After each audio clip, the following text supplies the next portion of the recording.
Nah, bagaimana kita menangani diabetes nih? Kalau menanganinya kan ada jangka pendek, ada jangka panjang, ada tujuan akhir. Sebenarnya sih kalau jangka pendek 1, 2, 3 hari atau 1 minggu, 1 bulan, kita turunkan dulu deh gula darahnya biar keluhannya berkurang, keluhannya juga apa gitu ya. Terus kalau jangka panjang bagaimana? Ini jangka panjang itu tujuannya adalah jangan sampai terjadi komplikasi. Ginjalnya kalau masih sehat, jantungnya masih sehat, ginjalnya masih sehat, kita pertahankan. Jangan sampai dia terjadi komplikasi, ya. Kalau sudah terjadi komplikasi jantung misalnya, sudah ada ring berapa, sudah dilakukan ini itu, ya kita harus jaga biar pasien ini nggak memburuk, jangan sampai terjadi kematian, ya. Oke.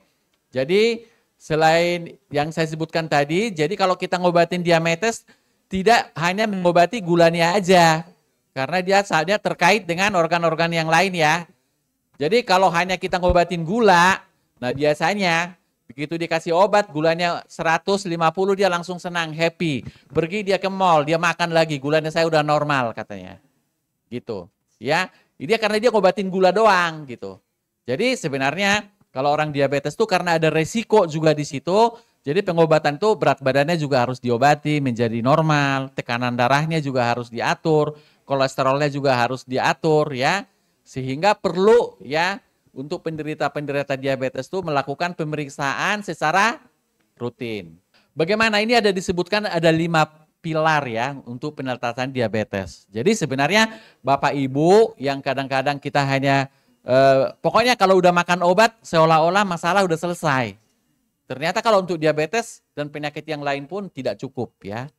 Jadi kalau untuk penderita diabetes ini itu harus ada edukasi seperti yang kita lakukan saat ini. Ya, kalau kita nggak punya pengetahuan kan kita nggak akan punya kepatuhan. Ya kalau orang kita nggak tahu kok gimana mau patuh kan gitu. Ya, jadi perlu ada pengetahuan biar kita patuh ya. Kemudian latihan fisik, kemudian kita nutrisi medis namanya. Kemudian obat-obatan itu nomor 4 sebenarnya obat itu. Ya, jadi kadang-kadang obat-obatan yang kita utamakan, latihan fisiknya kita hilangkan, edukasinya kita hilangkan, nutrisinya kita hilangkan. Dan ternyata 4 ini ada tambahan lagi yang sekarang ini. Kita harus periksa gula darah. Ya, kadang minum obat, tidak diperiksa gula darahnya, kita nggak tahu kerendahan apa, ketinggian atau udah pas. Ya, ke slide.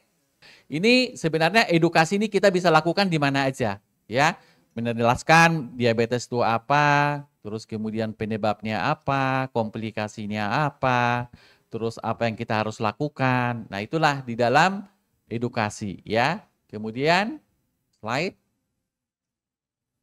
Nah, ini kalau di primer tuh maksudnya seperti yang kayak di puskesmas ya, di komunitas-komunitas. Kalau yang sekunder tuh mungkin di dalam rumah sakit seperti ini, terutama untuk orang-orang yang sudah terjadi diabetes ataupun sudah terjadi komplikasi, perlu juga dijelaskan ya.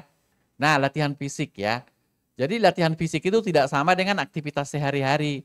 Kadang-kadang kan kita menganggap, saya kan sudah gosok, sudah ngepel, sudah nyuci, udah capek, udah keringet gitu. Suruh olahraga gitu ya. Masa gitu lagi kan sama gitu ya. Jadi itu beda ya. Jadi kalau untuk namanya kesehatan tuh kita harus melakukan misalnya olahraga secara rutin dan konsisten dan dalam waktu tertentu ya. Kita harus lakukan. Jadi boleh dalam aerobik yang intensitasnya itu sedang ya. Jadi cukup 50 sampai 70% ya dari denyut jantung maksimal. Kalau denyut jantung maksimal itu kan 220 dikurangi umur. Kalau umurnya 50 misalnya, 220 dikurangi 50 berarti kan itu 170 ya.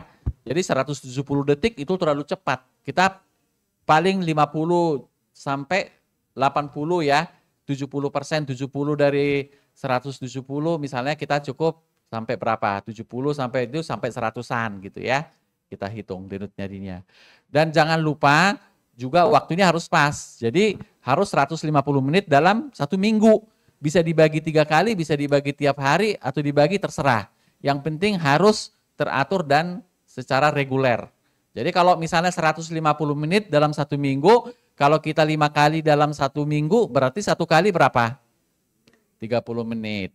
Ya, nggak bisa. sibuk. Udah, saya mau 3 kali aja. Gitu. Jadi kita lakukan sekali olahraga sebanyak 50 menit. Terus enggak bisa. Pokoknya Senin sampai Sabtu sibuk. Bisa Minggu aja. Bisa enggak? Ya, nanti hasilnya enggak. Karena disebut di situ 3 sampai 5 kali seminggu, jedanya tidak lebih dari 2 hari gitu. Nggak boleh selau sampai 5 hari gitu, ya. Oke, kalau nggak bisa, ya sudah goodbye. Terapi gizi medis atau terapi nutrisi medis nih, yang kita lihat tuh ada 3J namanya, yang perlu kita perhatikan. 3J, jumlah, jadwal, dan jenisnya. Jadi J1 itu jumlah kalori maksudnya, ya. Apakah jumlah sesuai dengan kebutuhan tubuh kita, ya? Ada cara-caranya. Nanti biasanya kalau dokter gizi itu akan dihitung sekitar 25 sampai 30 kalori untuk setiap kilogram berat badannya. Kalau dia gemuk, nanti kebutuhan kalorinya dikurangi, kalau dia kurus agak dinaikin agar nanti menjadi berat badannya jadi normal. Ya. Oke. Ini kira-kira. Selain itu jadwal, ya. Ini yang kadang-kadang salah ini, jadwalnya ini. Pokoknya kalau dia gula darahnya tinggi, dia puasa. Nggak mau makan. Gitu. Ya, itu sebenarnya. Padahal ini jadwal tuh harus penting, ya. Ingat, ya, kalau orang diabetes tuh sebenarnya tidak bagus kalau puasa sebenarnya. Yang bagus itu jumlah makanannya diatur, ya. Jadi kita harus 3 kali makan besar, 3 kali snack. Atau 2 kali, ya. Bisa. Jadi kalau makan besar tuh pagi, siang, sore, ya. Kita bagi 20%, 30% siang, 25% sore. Snacknya itu sekitar 10 sampai 15%, ya. Memang secara ngitung-ngitung kayak gini nih, kalau kayak gini pasti ribet deh. Saya aja ribet ya. Coba kalau tadi ngitung-ngitung di tabungan tuh pasti gampang. Nah, itu langsung mah melek tuh matanya. Kalau yang kayak gini-gini mah ribet ya. Pokoknya intinya gini, kalau orang diabetes tuh harus makan 3 kali. Karena dia gulanya kalau dia tiba-tiba ngelonjak, si gula yang obat gula yang kita minum itu dia nggak bisa. Dia kan kadarnya sama terus pagi, siang, sore kan. Terus tiba-tiba kita minum atau makan glukosa yang banyak. Emang kita si gula itu obatnya itu kita bisa suruh, gue lagi makan banyak nih, lu kerja ya banyak ya? Enggak. Jadi artinya kita harus kondisikan badan kita itu seperti setiap harinya tuh seperti itu. Sehingga obat itu juga bisa bekerja maksimal. Sehingga gula darahnya juga bisa terkontrol dengan baik ya. Oke. Jadi karbohidratnya jangan lupa. Jangan kebanyakan karbohidratnya yang banyak. Proteinnya kurang, lemaknya kurang. Enggak boleh ya. Jadi harus dilihat di sini karbohidrat itu sekitar 45 sampai 65%. Kemudian lemaknya 20 sampai 25%, kemudian proteinnya 10%. Jadi di sini kita harus lihat juga gizi seimbangnya. Ada proteinnya, ada karbohidrat, ada juga lemaknya, ya. Jadi nggak usah yang ekstrim-ekstrim lah. Dimana kalau ekstremis kan nggak enak kan? Ekstrim, nggak mau minyak gitu. Terus nggak mau daging gitu. Jadi padahal sebenarnya badan kita itu harus membutuhkan gizi yang seimbang. Ini ada yang disebut dengan tumpeng gizi seimbang, ya. Kalau kita lihat di sini, ya. Ini ada 4 pilar di sini.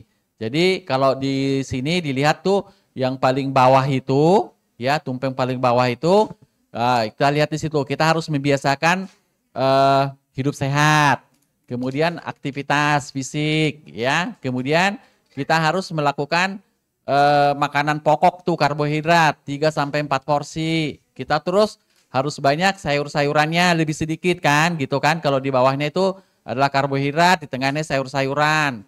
Terus di atasnya itu protein, lauk ya. Terus di empatnya itu adalah perasa. Ya, perasa itu apa? Seperti garam, minyak, kemudian ada lagi gula ya di situ. Kita tuh kadang-kadang kurang aware ya, ternyata di makanan itu ada semua informasi nilai gizi yang ada di situ. Sehingga kalau orang-orang kita mau sehat, sebenarnya kalau kita ditawari makanan atau minuman, itu lihat dulu tuh isinya apa aja. Kalorinya berapa banyak, gulanya berapa persen, lemaknya berapa persen, Itu ada gunanya. Sehingga kalau misalnya orang penderita gula, kalau disebutkan di situ ada glukosa, itu harusnya jangan dikonsumsi. Terutama informasi ya yang berhubungan dengan natrium, lemak, kemudian juga dengan kalori, ya. Jadi di situ juga disebutkan batas maksimum yang aman yang kita bisa konsumsi itu berapa. Ya, ini obat-obatan diabetes ya. Jadi kalau obat-obat itu yang perlu kita ketahui bahwa setiap obat itu dia bekerja melalui organ-organ badan kita. Ada yang melalui otot kerjanya, ada yang melalui pankreas, ada yang melalui liver, ada yang melalui otak, ada yang melalui ginjal, ya. Ada juga yang melalui sel lemak. Jadi nanti obat-obatan ini nanti akan dipilihkan oleh dokternya untuk disesuaikan dengan kondisi badan kita. Kalau ginjal kita sudah terganggu, tentu obatnya beda. Kalau badan kita gemuk, itu pasti juga pilihannya berbeda. Ya, kalau misalnya kita sudah ada gangguan fungsi ginjal atau jantung, nanti pilihannya berbeda. Jadi jangan disamakan. Kalau misalnya obatnya kita ini cocok, belum tentu obat kita itu sama orang tua kita atau sama tetangga kita itu cocok. Jadi jangan suka tuker-tukeran ya.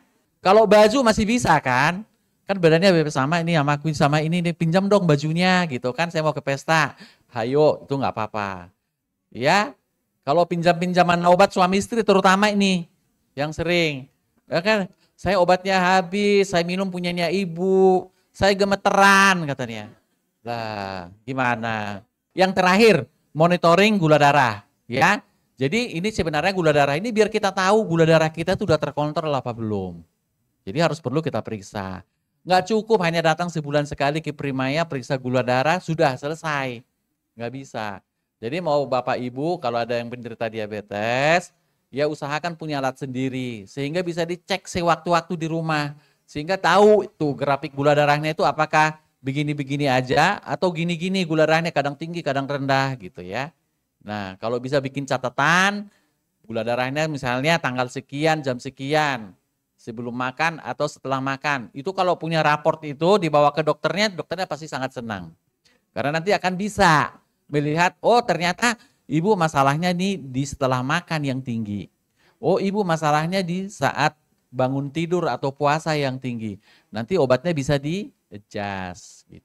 Kalau udah selesai semua, tentu kita harus ada tolak ukurnya dong. Ini kira-kira ini kita udah bagus belum gula darah saya? Nah, kalau kita mengatakan bahwa kita sudah terkontrol dengan baik, pengobatan kita sudah berhasil dan juga nilainya bagus. Nah, nanti kita lihat di sini indeks massa tubuh tadi yang kilogram dibagi tinggi badan dalam kadrat. Jadi berat badannya harus 18,5 sampai 22,9. Oh itu berat badannya udah bagus.